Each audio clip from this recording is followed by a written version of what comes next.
O Senhor esteja convosco. Ele está no meio de nós.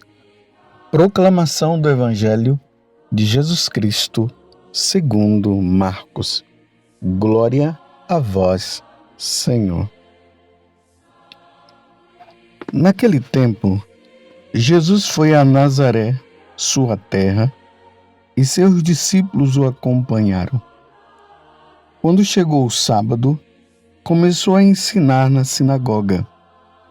Muitos que o escutavam ficavam admirados e diziam: de onde recebeu ele tudo isto?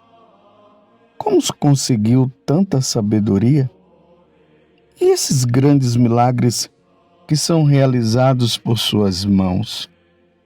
Este homem não é o carpinteiro, o filho de Maria, e irmão de Tiago, de José, de Judas e de Simão? Suas irmãs não moram aqui conosco? E ficaram escandalizados por causa dele.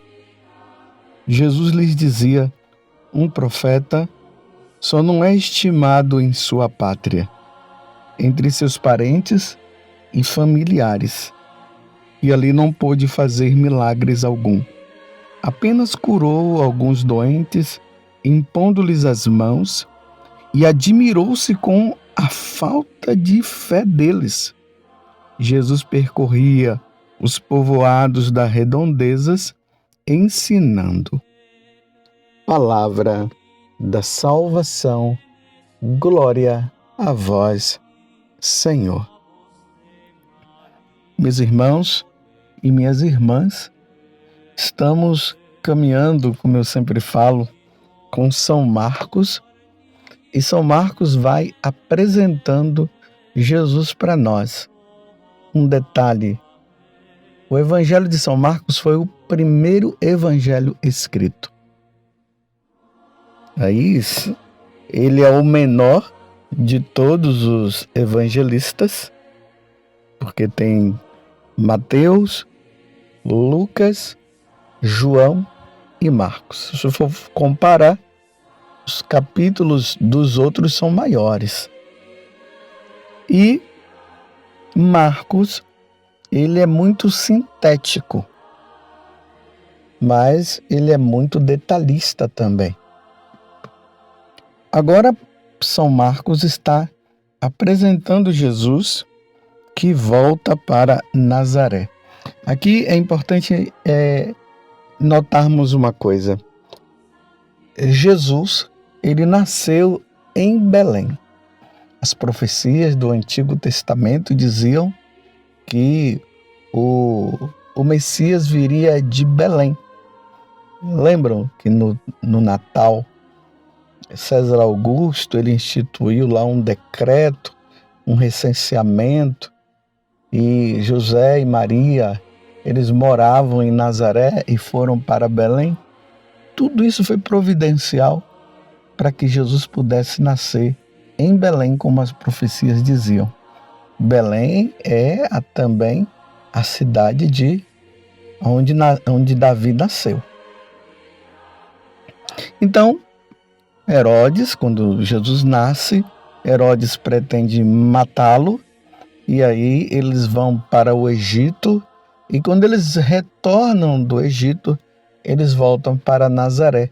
Então, em Nazaré, Jesus foi criado lá.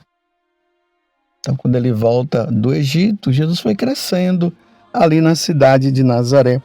Por isso que aqui está dizendo, nós estamos no capítulo 6, do versículo 1 até o 6 do Evangelho de São Marcos. E aqui diz: naquele tempo Jesus foi a Nazaré, sua terra, e seus discípulos o acompanharam. Então, a terra aonde ele foi criado, mas aonde ele nasceu foi na cidade de Belém. E aqui acontece uma coisa, deixa eu retomar de novo outro fato importante para nós entendermos o evangelho de hoje. Vocês se lembram que eu tenho falado que Jesus, ele foi para Cafarnaum.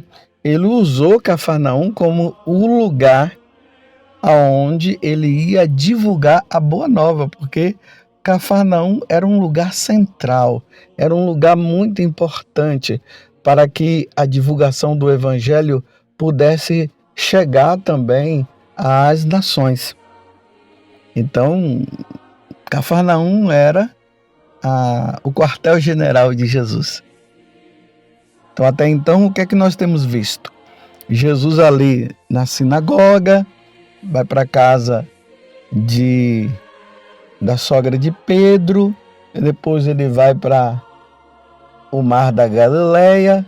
Esses dias nós vimos Jesus saindo ali agora da região de Israel, e ele vai para a Decápole, que são 10 cidades pagãs, e lá nós vimos Jesus expulsando o demônio daquele homem. Agora Jesus volta e ele vai para onde? Ele vai para Nazaré. Depois da fama dele ter se espalhado por tantos lugares, ele vai para Nazaré. É importante nós notarmos que lá também, no Evangelho de São Lucas, fala que Jesus, logo depois que ele foi batizado, ele foi para o deserto ali, porque o batismo já foi no deserto, mas ele foi para um lugar mais profundo no deserto, e lá foi tentado pelo demônio, e lá diz que ele, cheio do Espírito Santo, ele foi para Nazaré, para a sinagoga de Nazaré. São Marcos aqui mostra, agora, de uma forma não igual a São Lucas, porque ali diz que ele foi para a sinagoga, e aqui Marcos diz que um dia de sábado, ele também chegou ali a ensinar na sinagoga, o povo estava escutando. Esse detalhe aqui, Lucas mostra de forma diferente. Lucas vai dizer que Jesus foi, abriu o livro do profeta Isaías, ele disse: hoje esse oráculo está acontecendo, que era Isaías 61, que oráculo que estava acontecendo? O Espírito do Senhor repousa sobre mim, porque ele me enviou para proclamar a boa nova aos pobres, para libertar os cativos e assim por diante. Então, quando Jesus, estando ali na sinagoga, ele começa a falar, o povo fica admirado. Muitos que o escutavam ficavam admirados. E a admiração era tão grande que eles olhavam para Jesus e diziam: mas como pode? Como pode vir tanta sabedoria desse homem? Mas esse homem não é o filho do carpinteiro? Ele não é o filho de Maria? Nós não vimos ele ali com os parentes dele?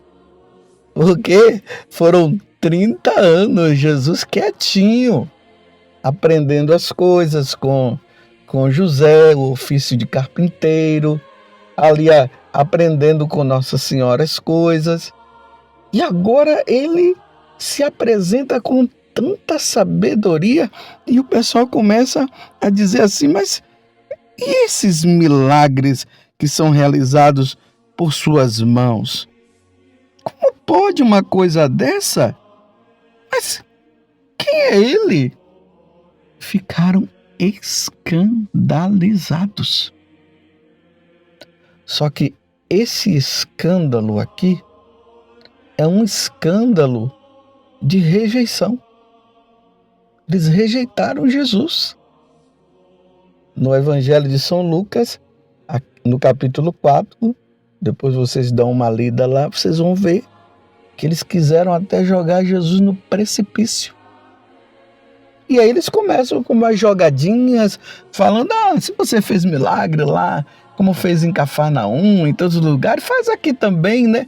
Não, eles não estavam pedindo simplesmente porque eles estavam querendo mudança, porque eles estavam crendo na divindade de Jesus, acreditando que Jesus era o Messias. Não, eles estavam ali rejeitando mesmo o Senhor. E aí que Jesus se expressa dizendo: realmente um profeta não é aceito na sua pátria, na sua casa. Vocês se lembram também que os parentes de Jesus começaram até a dizer que Jesus estava fora de si.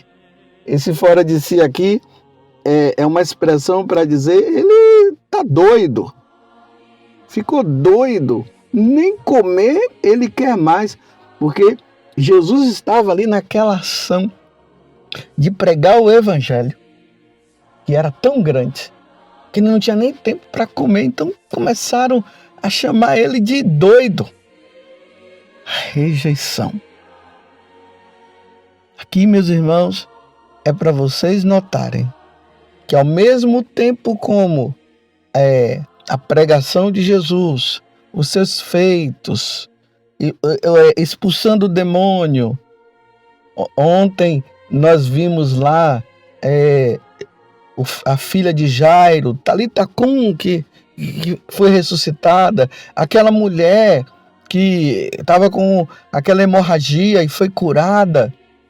Ao mesmo tempo que a fama dele crescia por parte do povão, Jesus foi rejeitado pelas autoridades religiosas e foi rejeitado pelos seus parentes e foi rejeitado também pela sua pátria, Nazaré, onde ele foi criado.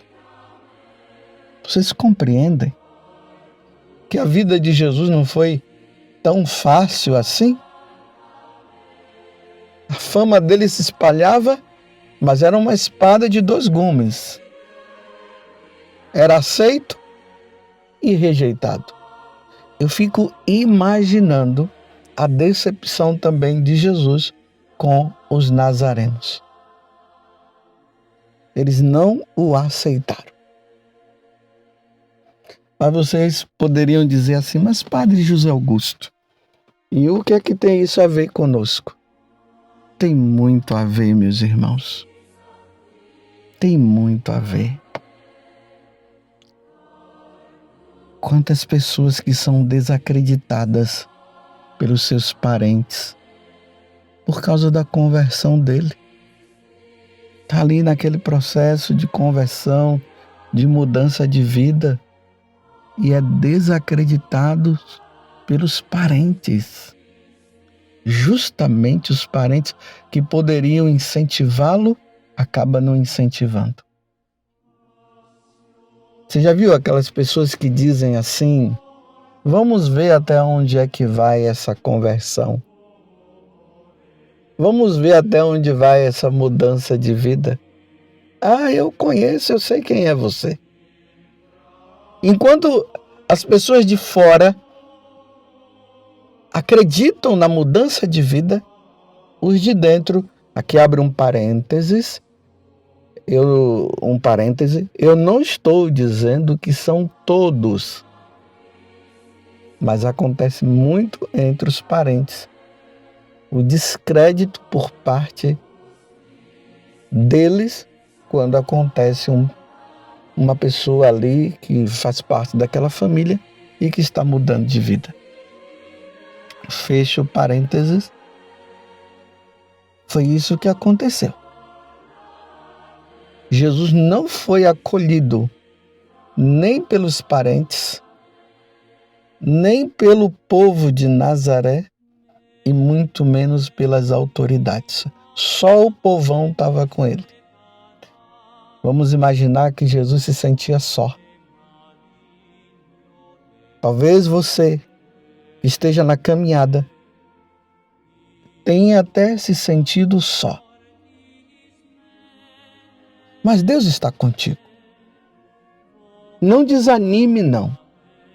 Deus está contigo. O que importa é a vida nova que você está levando. O que importa é a vida com Deus.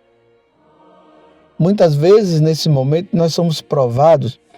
Deus permite até a provação para que nós não nos orgulhemos, para nós não nos acharmos melhores do que os outros. Aí Deus até permite essas provas. Paulo, ele foi rejeitado em Atenas. A pior pregação que Paulo fez foi em Atenas. Converteu ali algumas pessoas. Ele foi rejeitado também. Ainda mais quando ele começou a falar da ressurreição dos mortos, aí é que eles não quiseram saber dele mesmo. Nós passamos por isso. Na primeira leitura hoje, Deus, na carta aos Hebreus, Deus falando pelo autor da carta aos Hebreus, ele diz que é para a vossa educação que sofreis. E é como filhos que Deus vos trata, pois qual é o filho a quem o pai não corrige? No momento mesmo, nenhuma correção parece alegrar, mas causa dor. Depois, porém, produz um fruto de paz e de justiça para aqueles que nela foram exercitados. Nós estamos na carta aos Hebreus, capítulo 12, do versículo 4 até o 15. Portanto, ele diz: firmai as mãos cansadas e os olhos enfraquecidos, acertai os passos dos vossos pés, para que não se extravie o que é manco, mas antes seja curado. Aí, vejam só.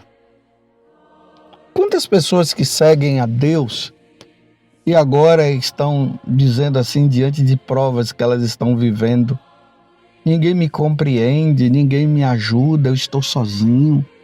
Se você for ler a vida dos santos, eles passaram por momentos difíceis, de solidão, não tiveram ninguém que cuidasse deles. A Santa Dulce dos pobres, quando ela começou a recolher ali em Salvador aquelas pessoas, e depois ela levou lá para aquele galinheiro e ficava ali cuidando. Ela passou por uma prova de 10 anos. A congregação foi retirada dali e ela ficou só cuidando daqueles pobres. A rejeição, foi rejeitada. Ela se sentiu só. Um profeta não é aceito na sua própria cidade. Depois de tudo, aí ela foi acolhida de novo. Aí a congregação voltou e aí aconteceu o hospital e tudo mais. Mas até chegar lá, quantas provas ela passou? Então, se você está passando por qualquer tipo de prova, primeira coisa, não blasfeme contra Deus, não. Não entra nessa onda de dizer: Senhor, eu tenho feito tantas coisas e o Senhor não olha para mim. Não, meus irmãos. Se submeta à situação. Deus está contigo. Deus está provando. Não se sinta também como salvador da pátria, ou seja, salvador da tua casa, da tua família. Reze pelos membros, porque os membros da sua família não vão te ouvir. Às vezes, pode ser que ouçam, mas na maioria das vezes são outras pessoas que acabam ouvindo. Ou que eles ouvem, e aí pode até acontecer a mudança. Aí nesse momento é tempo de oração, de penitência, de oferecimento a Deus. E aí os frutos serão colhidos depois. Então Jesus foi rejeitado pelos seus. Você está sendo rejeitado? Então olhe para Jesus e veja que também ele foi rejeitado. E não entre naquela situação de vitimismo. Em frente, segure, pegue a sua cruz e vá em frente. Olhe para Deus e seja fiel você. Você compreendeu? Se Jesus foi rejeitado, por que você também não poderia ser? A fidelidade é muito importante nesse momento. Que Deus nos conceda a graça da fidelidade. E quanto mais nós formos rejeitados, mas olhemos para Jesus e encontremos nele a força necessária para perseverarmos. Louvado seja nosso Senhor Jesus Cristo, para sempre seja louvado, e a nossa Mãe Maria Santíssima. seja fiel até a morte.